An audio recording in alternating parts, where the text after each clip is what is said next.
আসসালামু আলাইকুম ফ্রেন্ডস, আজ আপনাদের জন্য আবার একটা নতুন রেসিপি নিয়ে চলে এসেছি। সেটা হলো পনির টিক্কা রেসিপি। তো এই পনির টিক্কা বানানোর জন্য আমি নিয়ে নিয়েছি 200 গ্রাম মতন পনির, এবং এই পনিরগুলোকে আমি কিউব আকারে কেটে নেব। যারা ওয়েট লস জার্নিতে আছেন বা ওয়েট লস করতে চান, তারা রাতের ডিনারে এই পনিরের টিক্কা বানিয়ে খেতে পারেন, খুবই ভালো হবে। তো এইগুলো বানানোর জন্য আমি এখানে টক দই ব্যবহার করেছি।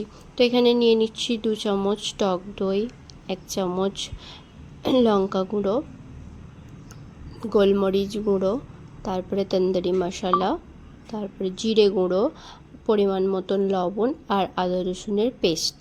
এই পেস্টটা দিয়ে ভালো করে আমি মাখিয়ে নেব।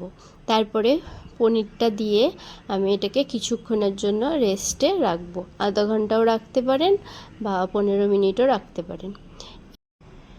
এরপর আমি একটা কড়াই নিয়ে নিয়েছি, তাতে 2 টেবিল চামচ তেল দেব। সর্ষের তেল দিয়ে আমি এখানে ফ্রাই করছি। আমি এগুলোকে স্যালো ফ্রাই করব, সেই জন্য আমি এখানে 2 টেবিল চামচ তেল ব্যবহার করেছি। এরপর আমি সমস্ত পনিরগুলো এর মধ্যে দিয়ে অল্প আঁচে এটাকে ভাজতে হবে। একদম অল্প আঁচ করে দিতে হবে, না হয়তো তলায় লেগে যাবে। দেখুন, অল্প আঁচে আমার ভাজা হয়ে গেছে, একদম এরকমভাবে ফ্রাই করে নিতে হবে।